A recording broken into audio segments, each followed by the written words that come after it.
Tenía 62 años cuando mi hijo me gritó frente a una sala llena de ejecutivos importantes. «Sal de aquí, vieja demente, no entiendes nada de esto». Y entonces escupió en mi cara. Sentí la saliva resbalar por mi mejilla mientras todos en esa sala desviaban la mirada.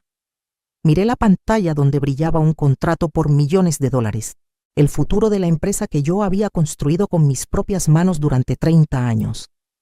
Mi hijo esperaba que yo suplicara, que me disculpara, que saliera arrastrándome como una perra regañada.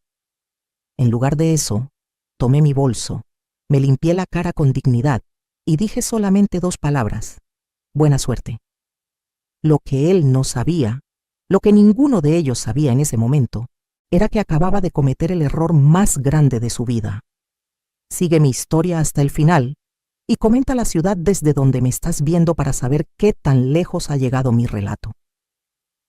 Cuando salí de esa sala de juntas, mis manos temblaban. No de miedo, no de tristeza, temblaban de una rabia tan pura, tan clara, que casi me asustaba a mí misma.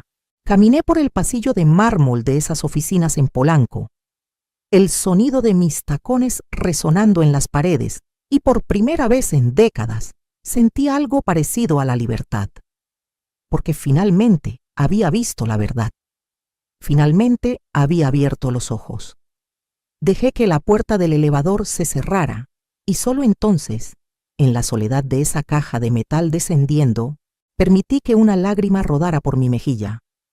Una sola. No iba a darles más que eso. Ya les había dado suficiente. Les había dado todo. Mi nombre es Beatriz Soledad Mendoza de Carranza. 62 años de vida, 35 de matrimonio, 30 de construir un imperio. Y en ese momento, bajando en ese elevador, me di cuenta de que había pasado más tiempo construyendo sueños para otros que viviendo los míos propios. Nací en un pueblo pequeño de Michoacán, donde las mujeres aprendíamos a hacer tortillas antes que a leer. Mi madre murió cuando yo tenía 12 años, dejándome a cargo de 5 hermanos menores. Mi padre trabajaba en el campo de sol a sol. Llegaba tan cansado que apenas podía comer antes de desplomarse en su petate. Yo me convertí en madre, en cocinera, en lavandera. Aprendí a multiplicar frijoles, a hacer que medio kilo de masa rindiera para 7 bocas hambrientas. Pero también aprendí a soñar. Por las noches, cuando todos dormían, yo estudiaba con una vela. Terminé la secundaria, luego la preparatoria. Me gané una beca para estudiar administración de empresas en la Ciudad de México. El día que me fui de mi pueblo, mi padre me abrazó y me dijo que regresara pronto, que una mujer sola en la capital se perdía. No regresé pronto.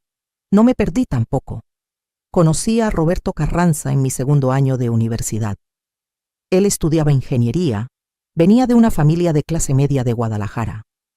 No eran ricos, pero tampoco habían conocido el hambre como yo. Roberto era guapo, ambicioso, lleno de ideas pero sin disciplina para ejecutarlas. Yo era todo lo contrario. Tenía la disciplina de quien había criado a 5 hermanos mientras estudiaba. Tenía el hambre de quien conocía la pobreza y jamás quería volver a ella. Nos casamos cuando yo tenía 26 años. Yo ya trabajaba en una empresa de importaciones. Había escalado rápidamente. Roberto cambiaba de trabajo cada 6 meses, siempre con una excusa, siempre culpando a los jefes, a los compañeros, al sistema. 2 años después nació nuestro hijo Diego. Hermoso, perfecto, el centro de mi universo. Cuando Diego tenía 3 años, perdí mi trabajo. La empresa quebró de la noche a la mañana.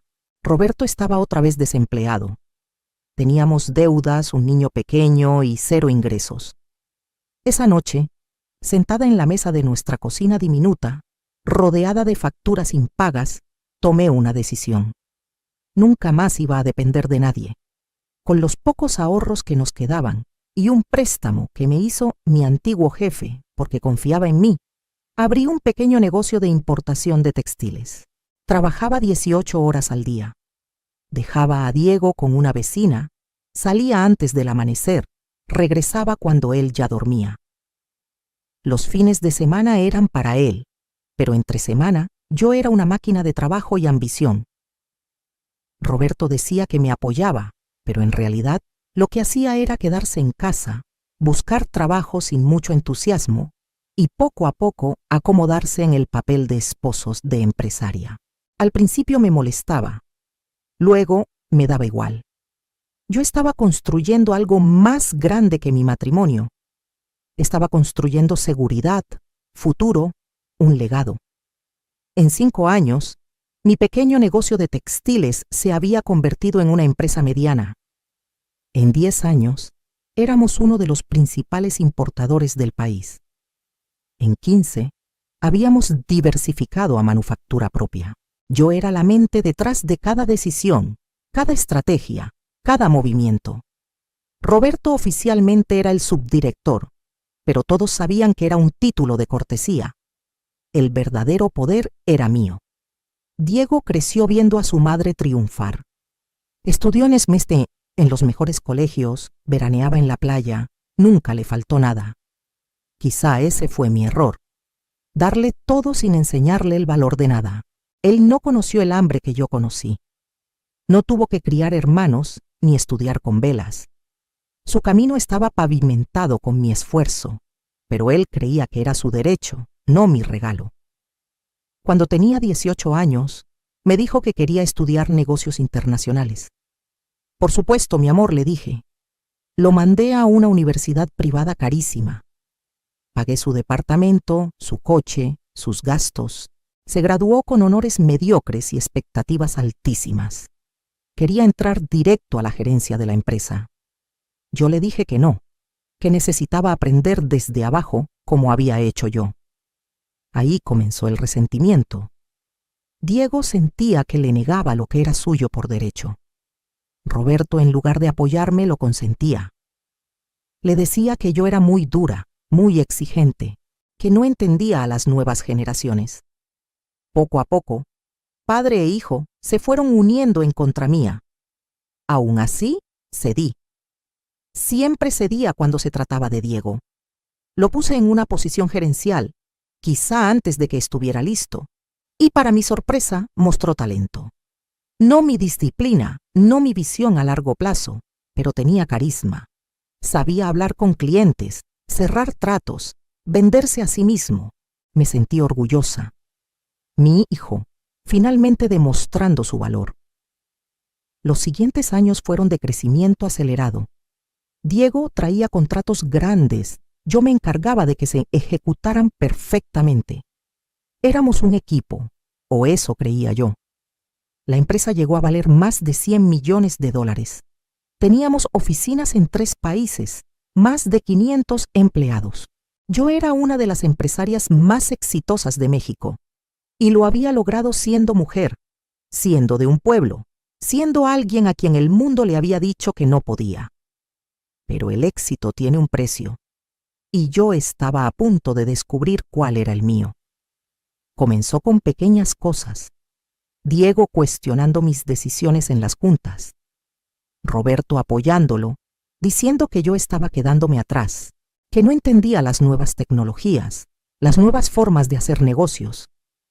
Al principio lo tomé como debate saludable. Luego empezó a molestarme. No por el desacuerdo, sino por el tono.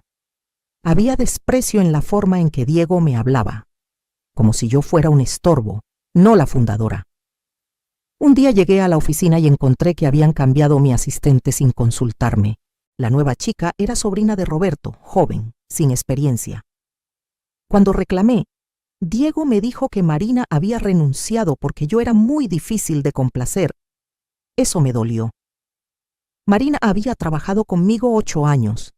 La llamé esa noche. Ella lloró al teléfono. No renuncié, señora Beatriz. Me dijeron que usted ya no me necesitaba, que habían decidido hacer cambios. Me dieron liquidación y me pidieron que no la contactara. Sentí un escalofrío. Pero me dije a mí misma que era un malentendido, que Diego había manejado mal la situación, pero sin mala intención. Siempre encontraba excusas para él, siempre. Luego empezaron a excluirme de reuniones. Yo era la directora general, pero de pronto había juntas con clientes importantes de las que me enteraba después. Diego decía que no quería molestarme con detalles operativos, que yo debía enfocarme en la estrategia. Sonaba razonable, pero algo dentro de mí sabía que no lo era. Una noche, revisando papeles en casa, encontré documentos de la empresa que no había visto antes. Contratos firmados por Diego que comprometían a la compañía a inversiones riesgosas. Cuando lo confronté, explotó. Me gritó que yo no confiaba en él, que lo trataba como un niño, que él había traído esos contratos y tenía derecho a firmarlos. Roberto se puso de su lado. Tú lo sofocan, me dijo. Necesita espacio para crecer. Cedí otra vez. Siempre cedía. Los meses siguientes fueron extraños. Yo seguía siendo oficialmente la jefa, pero sentía que la empresa se me escapaba de las manos. Decisiones se tomaban sin mí. Gastos aparecían que yo no había autorizado. Cuando preguntaba, me trataban con condescendencia. «Ay, mamá, eso ya se aprobó en la junta del martes, ¿no te acuerdas?» Me hacían dudar de mi propia memoria. Cumplí 62 años un martes de octubre. Llegué a la oficina esperando quizá un pastel, una reunión sorpresa, algo. Nada. Diego ni siquiera estaba. Había salido a una reunión importante, me dijeron. Roberto me mandó un mensaje de texto. «Felicidades, viejita». Ni una llamada. Esa noche, sola en mi oficina, lloré. No por el cumpleaños olvidado, sino porque finalmente admití lo que había estado negando por años. Mi familia me despreciaba. El hijo por el que había sacrificado todo, el esposo al que había mantenido durante décadas, me veían como un estorbo, como algo viejo que había que remover. 2 semanas después llegó el contrato más grande en la historia de la empresa. Una cadena internacional quería que fabricáramos su línea completa de textiles para América Latina. $500 millones en 5 años. Diego había estado negociando por meses. Yo apenas sabía los detalles. Convocó una junta especial. Sala de juntas llena de ejecutivos, abogados, contadores. Yo llegué y sentí las miradas. Lástima, incomodidad. Diego estaba al frente radiante presentando el contrato en la pantalla gigante. Ni siquiera me saludó. Empezó a hablar de visión, de futuro, de nueva generación. Habló durante 20 minutos sin mencionar mi nombre una sola vez. Como si la empresa hubiera aparecido de la nada, como si él la hubiera construido solo. Me levanté para hacer una pregunta sobre los términos del contrato. Había cláusulas que me preocupaban, compromisos de producción que parecían imposibles de cumplir en los tiempos establecidos. Diego me miró con fastidio. «Mamá, esto ya está negociado. Por favor, no compliques las cosas», insistí. «No estoy complicando, estoy siendo prudente. Estos números no cuadran con nuestra capacidad actual». Entonces explotó. «Frente a todos. Esto es exactamente el problema. Tú no entiendes cómo funciona el mundo ahora. Sigues pensando como comerciante de pueblo. Esto es Liga Mayor y tú ya no das el nivel». El silencio en la sala fue absoluto. Intenté mantener la compostura. «Diego, soy la fundadora de esta empresa. Tengo derecho a cuestionar». Se rió. Una risa cruel, llena de veneno. «Fundadora. Hace 30 años quizá fuiste relevante. Ahora solo estorbas. Todos lo saben, todos lo piensan. Yo soy el único con los huevos para decírtelo». Caminó hacia mí. Podía oler su colonia cara, la que yo le había regalado en Navidad. «Sal de aquí, vieja demente. No entiendes nada de esto». Y entonces lo hizo. Escupió en mi cara. El tiempo se detuvo. Sentí la humillación caliente en mi mejilla. Nadie se movió. Nadie dijo nada. Roberto estaba ahí, en la esquina de la sala, mirando al piso. Mi esposo, el padre de este hombre que acababa de escupirme, sin decir una palabra en mi defensa. Saqué un pañuelo de mi bolso, me limpié despacio, con toda la dignidad que pude reunir. Miré a Diego a los ojos. Luego miré la pantalla donde brillaba ese contrato de 500 millones y sonreí. Una sonrisa pequeña, tranquila. Buena suerte, dije, y me fui. En el elevador, bajando, mi cerebro trabajaba a 1000 por hora. 30 años construyendo, 30 años sacrificando. Y así era como terminaba. Escupida por mi propio hijo, traicionada por mi esposo, humillada frente a personas que me habían visto construir ese imperio desde cero. Llegué al estacionamiento, subí a mi coche. Y ahí, finalmente sola, no lloré. Hice algo mejor. Empecé a planear. Verás, hay algo que Diego no sabía, algo que Roberto había olvidado convenientemente. Cuando fundé la empresa hace 30 años, la registré a mi nombre. Beatriz Soledad Mendoza. Luego, cuando nos expandimos, cuando nos convertimos en sociedad anónima, necesitábamos más estructura legal. El abogado me aconsejó distribuir acciones. Le di el 40% a Roberto. En ese momento todavía creía en nuestro matrimonio. Todavía pensaba que éramos un equipo. Le di el 10% a Diego cuando cumplió 25, como regalo, como inversión en su futuro. Repartí otro 10% entre ejecutivos clave, como incentivo de lealtad. Yo me quedé con el 40%. Pero aquí está lo que ellos olvidaron, lo que nunca les importó averiguar porque estaban tan seguros de que yo era solo una vieja tonta. Ese 40% estaba dividido en acciones clase A y clase B.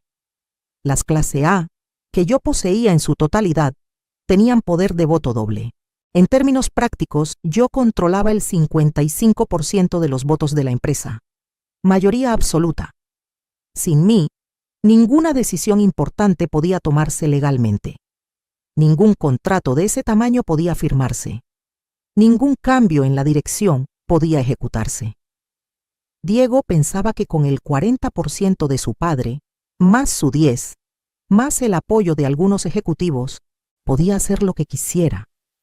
Pensaba que yo era solo una figura decorativa, un nombre en el papel. Estaba a punto de descubrir lo equivocado que estaba. Pero no iba a actuar de inmediato. No. Eso sería demasiado fácil, demasiado rápido. Yo no había construido un imperio siendo impulsiva. Y no iba a destruir a mi hijo siendo obvia. Esto requería estrategia, paciencia. Timing perfecto. Esa noche llegué a mi casa. La mansión en las Lomas que yo había comprado, que yo había pagado, donde ellos vivían como reyes gracias a mi trabajo. Roberto estaba en la sala, viendo televisión, como si nada. Ni siquiera levantó la vista cuando entré. ¿Vas a decir algo?, le pregunté. ¿Sobre qué? Sobre que tu hijo me escupió hoy. Sobre que me humilló frente a toda la junta directiva. Suspiró, como si yo fuera la que estaba siendo dramática. Beatriz, tú lo provocaste. Diego está bajo mucha presión. Ese contrato es importante. Tú siempre lo cuestionas, siempre lo haces quedar mal. Me quedé ahí, mirando a este hombre con quien había compartido 35 años de mi vida. Este hombre que llegó a mí sin nada, al que di un título, un puesto, un estilo de vida, y me estaba diciendo que yo me merecía que me escupieran. Tienes razón, le dije. He sido muy dura con Diego. Voy a dar un paso atrás. Roberto pareció sorprendido. ¿De verdad? Sí. Creo que necesito descansar. He estado trabajando 30 años sin parar. Quizá es tiempo de dejar que la nueva generación tome las riendas. Vi el alivio en su cara. Eso fue lo que más me dolió. No preocupación por mí, no culpa por lo que había pasado. Solo alivio de que finalmente me estaba quitando del camino. Me parece perfecto, dijo. Te va a hacer bien. Además, ya estamos grandes. Deberíamos viajar más, disfrutar. Claro, respondí. Voy a hacer algunos cambios. Tomarme unos días. Pensar en mi futuro. Subí a mi habitación. Hacía 3 años que Roberto y yo teníamos cuartos separados. Él decía que era por sus ronquidos. Yo sabía que era porque ya no soportábamos ni dormir en la misma cama. Me dio igual. Prefería mi espacio. Cerré la puerta con seguro. Abrí mi laptop y empecé a investigar todo. Cada contrato que Diego había firmado en los últimos 2 años, cada gasto, cada decisión. Y lo que encontré me heló la sangre. Diego no solo había sido irrespetuoso, había sido criminal. Había firmado contratos fraudulentos, inflado gastos, desviado fondos. Había estado robando de la empresa, mi empresa. Pequeñas cantidades al principio, luego cada vez más grande. En total, casi $2 millones en cuentas fantasma. Tenía toda la evidencia ahí, en su propia computadora de trabajo, a la que yo tenía acceso como directora general. Era tan arrogante que ni siquiera había intentado ocultarlo bien. Pensaba que yo era demasiado vieja, demasiado tonta para revisar. Descargué todo. Lo respaldé en 3 lugares diferentes. Y luego hice algo más. Llamé a Rodrigo Santamaría, mi abogado personal. No el abogado de la empresa, sino mi abogado privado, el que había llevado mis asuntos legales personales durante 20 años. Rodrigo, necesito verte mañana temprano y necesito absoluta discreción. A la mañana siguiente, en su oficina, le mostré todo. Los documentos corporativos que probaban mi mayoría de control, la evidencia del fraude de Diego, todo. Rodrigo silbó bajo al ver las cifras. Beatriz, esto es suficiente para meterlo a la cárcel. No quiero meterlo a la cárcel, dije. Es mi hijo, pero tampoco voy a permitir que destruya lo que construí. Necesito opciones. Pasamos 3 horas diseñando una estrategia. Legal, hermética, devastadora. Cuando salí de esa oficina, tenía un plan completo. Solo necesitaba el momento perfecto para ejecutarlo. Los siguientes días fueron teatro puro. Llegaba a la oficina, sonreía, asentía. Cuando Diego presentaba sus ideas, yo decía, qué bueno, mijo, adelante. Cuando Roberto sugería que debería tomar vacaciones, yo decía, tienes razón, amor, estoy cansada. Ellos pensaban que finalmente me habían quebrado, que el escupitajo había sido la gota que derramó el vaso y yo había aceptado mi derrota.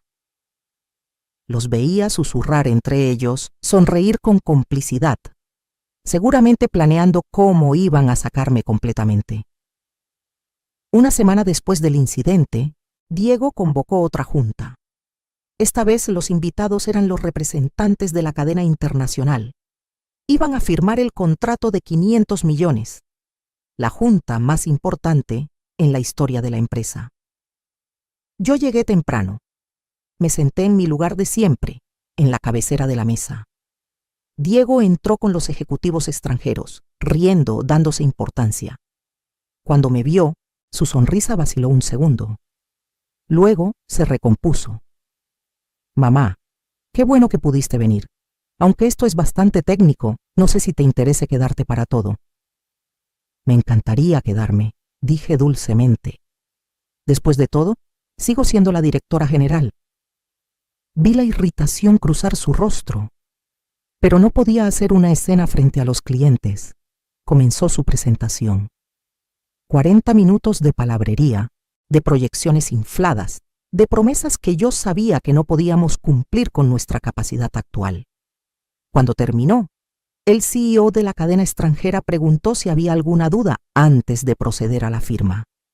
Diego miró alrededor de la mesa con arrogancia. Nadie dijo nada. Entonces yo levanté la mano. Yo tengo una pregunta. Diego suspiró audiblemente. Mamá, por favor. Es una pregunta válida. Insistí, mirando al CEO extranjero directamente. Este contrato compromete a nuestra empresa a producir 5 millones de unidades en el primer año, ¿verdad? Así es, respondió el CEO. Nuestro nivel de producción actual es de 3 millones anuales. ¿Cómo planean cubrir esa diferencia, Diego? Diego se puso rojo. Ya lo tengo cubierto. Vamos a expandir las instalaciones. ¿Con qué capital? Según nuestros estados financieros, no tenemos liquidez para una expansión de esa magnitud. Ya conseguí un préstamo, me cortó. ¿Con cuál banco? ¿A qué tasa? ¿Con qué garantías? El silencio fue incómodo. Diego no tenía respuestas porque no había conseguido ningún préstamo. Había mentido, asumiendo que nadie verificaría. El CEO extranjero nos miraba con preocupación creciente. Señora Mendoza, ¿está usted diciendo que su empresa no puede cumplir los términos de este contrato? Miré a Diego, luego al CEO. Lo que estoy diciendo es que necesito revisar los números antes de comprometer a mi empresa a algo que podría quebrarla. Diego explotó. Tu empresa. Siempre tu empresa. ¿Sabes qué? Ya estoy harto. Esta empresa ya no es tuya, es mía. Yo la levanté. Yo traigo los contratos. Tú solo estorbas con tu mentalidad antigua.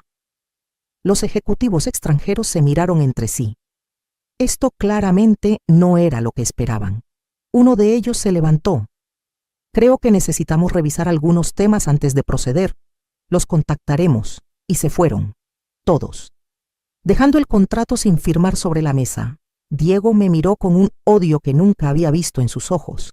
Acabas de destruir el trato más importante de nuestras vidas. Acabé de salvar a esta empresa de un compromiso que la hubiera hundido. Respondí calmadamente. Pero no te preocupes, Diego. Ya no tendrás que lidiar con tu madre entrometida por mucho tiempo. Me levanté y salí. Sabía que detrás de mí, Roberto y Diego estaban planeando. Ya era hora. Ya casi era tiempo. Esa misma tarde, recibí la llamada que estaba esperando. El secretario del Consejo Directivo. Doña Beatriz, se ha convocado una junta extraordinaria del Consejo para mañana a las 9 de la mañana. Es urgente. Gracias por avisarme, respondí. Ahí estaré. Colgué y sonreí. Diego iba a pedir mi remoción. Iba a intentar sacarme de la empresa que yo fundé. Finalmente había llegado el momento que yo había estado esperando. El momento para el que me había estado preparando. Esa noche no dormí. No por nervios, por anticipación. 30 años construyendo, una semana planeando, y mañana justicia. Llegué a la oficina a las 8:30. El consejo directivo estaba compuesto por 7 personas. Diego, Roberto, 3 ejecutivos senior y 2 consejeros independientes. Yo era la 8ª, presidenta del consejo por ser fundadora y accionista mayoritaria. Cuando entré a la sala, todos ya estaban ahí. Diego en mi lugar, en la cabecera. Ese pequeño detalle me dijo todo lo que necesitaba saber sobre sus intenciones. Me senté en el único asiento vacío al lado de Roberto. Él ni siquiera me miró. Diego comenzó. Gracias a todos por venir con tan poco tiempo de anticipación. He convocado esta junta porque enfrentamos una crisis de liderazgo. Como todos fueron testigos ayer, mi madre, la señora Beatriz Mendoza, saboteó el contrato más importante en la historia de esta empresa. Uno de los ejecutivos, Gerardo, levantó la mano. Con todo respeto, Diego, tu madre hizo preguntas válidas. No teníamos respuestas. Diego lo fulminó con la mirada. Las respuestas las tenía yo. Ella me interrumpió, me hizo quedar mal, espantó a los clientes, y no es la primera vez. En los últimos meses ha estado obstruyendo el crecimiento de la empresa con su mentalidad retrógrada. Roberto habló. Es cierto, Beatriz, tú misma dijiste que estabas cansada, que querías dar un paso atrás. Quizá es momento de oficializar eso. Miré a mi esposo, el padre de mi hijo, vendiéndome como si nada. ¿Qué propones exactamente? Diego puso un documento en la mesa. Que renuncies como directora general, que vendas tus acciones a la empresa a precio de mercado, que te retires con una pensión generosa y dejes que quienes realmente entienden el negocio lo manejen. Tomé el documento, lo leí. Era una oferta de compra por mis acciones, a $20 millones. Sonaba como mucho dinero, excepto que la empresa valía 130 millones. Mis acciones valían al menos 50 millones. Me estaban ofreciendo menos de la mitad de su valor real. ¿Y si me niego? Pregunté calmadamente. Diego sonrió. Entonces el consejo votará tu remoción como directora general por incompetencia. Y luego iniciaremos un proceso legal para diluir tus acciones por obstrucción al crecimiento de la empresa. Interesante, dije. ¿Y creen que eso es legal? Tenemos abogados que dicen que sí. Puse el documento en la mesa. Qué curioso, porque yo también tengo abogados. Y me dicen algo muy diferente. Diego se inclinó hacia adelante. Mamá, no hagas esto más difícil de lo necesario. Ya perdiste. Acepta la oferta. Retírate con dignidad. Saqué mi laptop de mi bolso. La abrí. Conecté el proyector. ¿Me permiten mostrarles algo antes de que votemos? Vi a Diego ponerse nervioso. ¿Qué es eso? Solo algunos documentos relevantes. Si vamos a votar sobre el futuro de la empresa, todos deberíamos tener información completa, ¿no creen? En la pantalla apareció la estructura accionaria de la empresa. Diego, ¿puedes explicarle al consejo cómo funcionan las acciones clase A y clase B? Se puso pálido. Yo. No veo qué relevancia tiene eso. Tiene toda la relevancia. Verán, señores, cuando esta empresa se constituyó como sociedad anónima hace 15 años, se emitieron 2 clases de acciones. Las clase B, que tienen un voto por acción, y las clase A, que tienen 2 votos por acción. Yo poseo el 100% de las acciones clase A. Proyecté la siguiente diapositiva. Los números eran claros. Roberto, 40% de acciones clase B, 40 votos. Diego, 10% clase B, 10 votos. Ejecutivos, 10% clase B, 10 votos. Beatriz, 40% de acciones clase A, 80 votos. Como pueden ver, yo controlo el 55% de los votos en esta empresa, mayoría absoluta, lo que significa que ninguna decisión importante puede tomarse sin mi aprobación, incluyendo y especialmente mi propia remoción. El silencio fue sepulcral. Roberto miraba la pantalla como si nunca hubiera visto esos documentos. Probablemente nunca los había leído. Diego estaba blanco como papel. Pero déjenme mostrarles algo más, continué. Porque no se trata solo de quién controla qué. Se trata de quién ha estado manejando esta empresa responsablemente y quién no. La siguiente diapositiva mostró las transferencias sospechosas. 2 años de movimientos financieros irregulares, todos autorizados por Diego. Cuentas offshore, gastos inflados, contratos fantasma. Durante los últimos 24 meses, alguien ha estado desviando fondos de esta empresa. En total, $1.900.000 han desaparecido en cuentas que no existen en nuestros libros oficiales. Los ejecutivos murmuraban. Gerardo miraba a Diego con horror. Diego intentó hablar. Eso es. Tú no entiendes. Esos son gastos operativos. Gastos operativos a una cuenta en las Islas Caimán a tu nombre. Proyecté los documentos bancarios. Tengo aquí los estados de cuenta. Tu nombre, tu firma, tu foto de identificación. Eso es mentira, gritó Diego. Tú falsificaste eso. Rodrigo Santamaría, mi abogado, que había entrado silenciosamente minutos antes, habló desde la puerta. No es falso. Yo personalmente verifiqué cada documento con las instituciones bancarias correspondientes. Todo es auténtico y es evidencia suficiente para presentar cargos criminales por fraude y malversación. Diego se levantó tan rápido que tiró su silla. Esto es una trampa. Tú me tendiste una trampa. No, hijo, dije suavemente. Tú cavaste tu propia tumba. Yo solo la documenté. Me miró con un odio tan puro que casi me asustó. Pero ya no tenía poder sobre mí. Ya no podía hacerme daño. Roberto finalmente encontró su voz. Beatriz, espera. Podemos hablar de esto. Es nuestro hijo que me escupió en la cara hace 2 semanas. Nuestro hijo que ha estado robando de la empresa durante 2 años. Nuestro hijo que hace 5 minutos intentó estafarme en la venta de mis acciones por menos de la mitad de su valor. Ese hijo. No tienes que hacer esto, suplicó Roberto. Podemos resolverlo en familia. Lo miré. De verdad lo miré, quizá por primera vez en años, y vi a un hombre débil, un hombre que había vivido 30 años de mi éxito, que había permitido que su hijo me humillara porque era más fácil que enfrentarlo. Roberto, dije calmadamente, hemos terminado. Nuestro matrimonio, nuestra sociedad, todo. Mañana mis abogados te entregarán los papeles de divorcio. Se quedó con la boca abierta. No puedes. Puedo y lo haré. Tienes dos opciones. Firmas por mutuo acuerdo. Te quedas con tu 40% de las acciones clase B y una división equitativa de nuestros bienes personales. O peleamos en corte y expongo públicamente que sabías del fraude de tu hijo y no hiciste nada. Tú decides. Me volví hacia Diego. Y tú tienes tres opciones. 1. Renuncias hoy.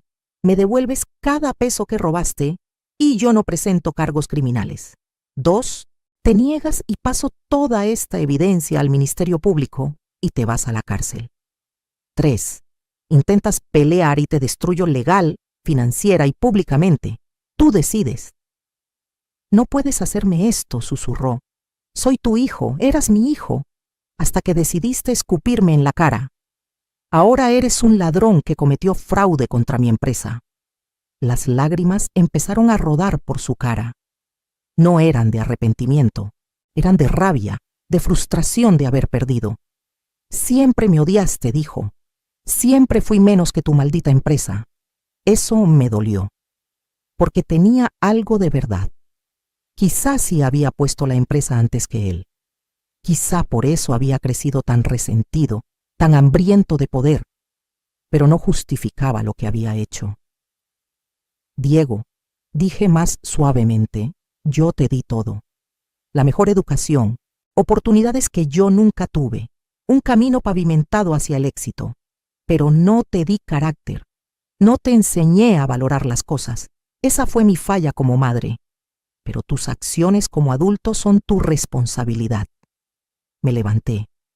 Caballeros del Consejo, propongo oficialmente la remoción de Diego Carranza de su puesto como vicepresidente ejecutivo, efectiva inmediatamente, por conducta fraudulenta. Todos a favor. Uno por uno, incluso los que habían sido leales a Diego, levantaron sus manos. No tenían opción. La evidencia era irrefutable. Moción aprobada. Diego, tienes hasta el final del día para limpiar tu oficina. Los abogados te contactarán sobre la devolución de los fondos. Diego salió de la sala dando un portazo que hizo temblar las paredes. Roberto se quedó sentado, con la cabeza entre las manos. Lo dejé ahí. Ya no era mi problema. Los siguientes meses fueron un torbellino. El divorcio fue sorprendentemente rápido. Roberto firmó sin pelear. Creo que parte de él estaba aliviado. 35 años viviendo a mi sombra, finalmente era libre. Se quedó con su 40% de acciones clase B, la casa de Cuernavaca que estaba a su nombre, y la mitad de nuestras cuentas personales. Yo me quedé con todo lo demás. Diego devolvió el dinero. Le tomó vender su departamento, su coche, pedir préstamos, pero lo devolvió. La alternativa era la cárcel. No presenté cargos, pero dejé muy claro que si alguna vez intentaba acercarse a mí o a la empresa nuevamente, no dudaría en hacerlo. La empresa tuvo un mes difícil. Los rumores corrieron. Clientes preguntaban qué estaba pasando. Pero yo hice lo que siempre hice. Trabajé. Me reuní personalmente con cada cliente importante. Les mostré los números. Les demostré que la empresa estaba más fuerte que nunca sin las prácticas fraudulentas de Diego. El contrato con la cadena internacional. Lo recuperé. Yo misma volé a Miami, me reuní con el CEO, le presenté un plan realista de expansión gradual. 3 millones de unidades el primer año, 4 el segundo, 5 el tercero. Con financiamiento real, con proyecciones honestas. Firmamos un contrato de 300 millones en 3 años. Menos que los 500 que Diego había prometido, pero sostenible, real y rentable. Contraté un nuevo equipo ejecutivo. Gerardo, quien había tenido el coraje de cuestionarme incluso cuando era impopular, lo hice vicepresidente ejecutivo. Traje talento joven, pero con ética. Creé un consejo asesor con empresarias exitosas que entendían lo que significaba construir desde abajo. Y por primera vez en 30 años empecé a vivir. Me compré un departamento en La Condesa. Moderno, luminoso, completamente mío, sin memorias de Roberto, sin cuartos donde Diego creció. Nuevo, fresco. un lienzo en blanco. Empecé a viajar, no por negocios, sino por placer. Fui a España, caminé por las calles de Barcelona. Fui a Argentina, bailé tango en Buenos Aires. Fui a mi pueblo en Michoacán, donde todo comenzó, y construí una escuela. La Escuela Beatriz Mendoza para niñas de escasos recursos, para que otras como yo tuvieran una oportunidad. Me dejé crecer el cabello, que había mantenido corto y práctico por décadas. Me salieron canas plateadas hermosas. Me las dejé. Eran medallas de batalla. Un año después de aquel día en la sala de juntas, la empresa valía 180 millones de dólares. Habíamos crecido 50 millones sin Diego, sin Roberto, sin las prácticas fraudulentas, porque la empresa nunca fue ellos, siempre fui yo. Empecé a dar conferencias. Universidades me invitaban para hablar sobre emprendimiento, sobre mujeres en los negocios. Al principio me daba pena. Yo, una mujer de un pueblo de Michoacán, hablando frente a auditorios llenos de estudiantes. Pero luego entendí. Mi historia importaba. Mi voz importaba. Hablaba sobre los sacrificios, pero también sobre los errores. Sobre cómo había puesto la empresa antes que mi hijo, y quizá por eso lo perdí. Sobre cómo había aguantado un matrimonio muerto por décadas por miedo a estar sola. Sobre cómo la sociedad nos dice que las mujeres debemos ser suaves, complacientes, especialmente con nuestros hijos y esposos. Y cómo eso casi me destruye, les decía a esas jóvenes. Ser exitosa no significa ser perfecta, significa ser fuerte. Significa ponerte de pie cada vez que te escupen en la cara, literal o figurativamente. Significa saber tu valor incluso cuando todos te dicen que no vales nada. 2 años después de todo, recibí una carta de Diego, escrita a mano, larga. Pedía perdón. Decía que había estado en terapia, que finalmente entendía cuánto daño había hecho, que no esperaba que lo perdonara, pero que necesitaba que supiera que lo sentía. La leí 3 veces. Lloré, porque seguía siendo mi hijo. A pesar de todo, una parte de mí todavía lo amaba, pero también sabía que perdonar no significaba olvidar, y definitivamente no significaba dejar que volviera a mi vida. Le respondí, una carta corta. Le agradecí por su honestidad, le deseé lo mejor en su proceso de sanación. Le dije que quizá, con tiempo, podríamos tener algún tipo de relación, pero que nunca volvería a ser parte de la empresa. Ese capítulo estaba cerrado.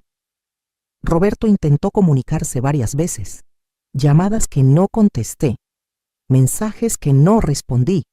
Finalmente se dio por vencido. Escuché por ahí que se había casado con una mujer 20 años menor. Me dio risa. Después de 35 años conmigo, necesitaba a alguien que no lo hiciera sentir tan inadecuado. Le deseé suerte. La iba a necesitar. En mi cumpleaños 65, organicé una fiesta. No en la mansión que había vendido, en mi departamento nuevo o mi espacio. Invité a mis ejecutivos, a amigas que había descuidado durante años de enfocarme solo en el trabajo, a mujeres empresarias que admiraba. Brindamos. No por la empresa, no por el dinero, por mí, por Beatriz Soledad Mendoza, la niña de Michoacán que crió a 5 hermanos, que estudió con velas, que construyó un imperio, que perdió a su familia pero se encontró a sí misma. Una de las invitadas, Carmen, una empresaria textil de Colombia, me preguntó, ¿lo volverías a vivir y hacer? Sabiendo cómo terminaría, ¿volverías a tener a Diego? La pregunta me golpeó. Pensé en el bebé perfecto que había sido, en sus primeras palabras, sus primeros pasos, en el niño brillante que hacía preguntas sobre todo, en el adolescente que alguna vez me dijo que yo era su heroína. Sí, respondí, lo volvería a tener, pero lo criaría diferente. Le enseñaría a valorar el esfuerzo, no solo el resultado. Le mostraría que el respeto se gana, no se exige. Le haría trabajar por todo como trabajé yo. Pero también, agregué, me elegiría a mí misma más seguido. No esperaría 30 años para poner límites. No aguantaría la primera falta de respeto, y mucho menos la 10ª. Me amaría a mí misma tanto como amé a mi empresa. La fiesta duró hasta las 3 de la mañana. Bailamos salsa, cumbia, hasta rancheras.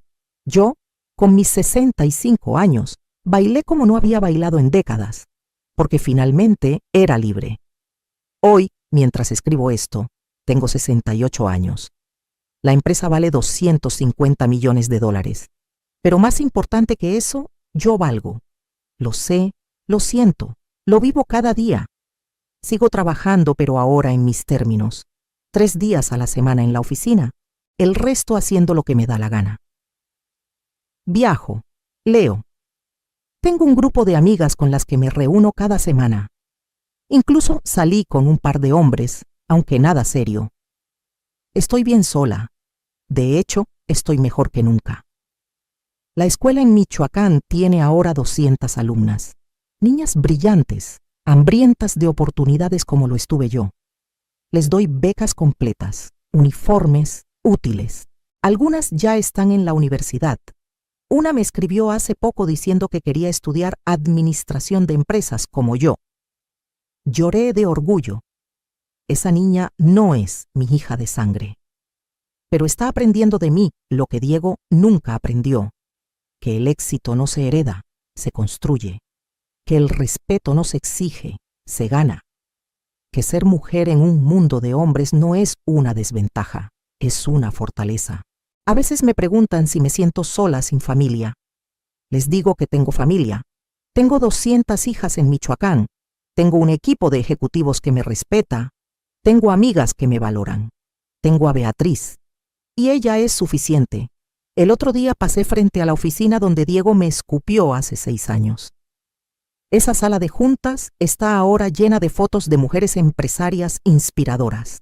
Mi foto está ahí también. No por vanidad, sino como recordatorio. Para cada mujer que entra a esa sala, para que sepa que no importa cuántas veces te tiren, puedes levantarte. No importa quién te traicione, puedes sobrevivir.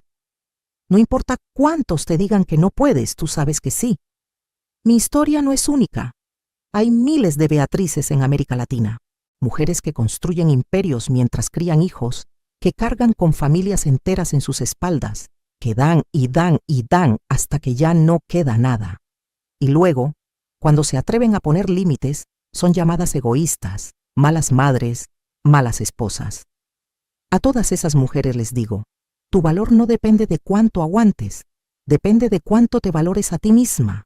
No esperes a que te escupan en la cara para reaccionar. No esperes a cumplir 62 para vivir para ti. Pero si ya llegaste a ese punto, si ya tocaste fondo, déjame decirte, no es tarde.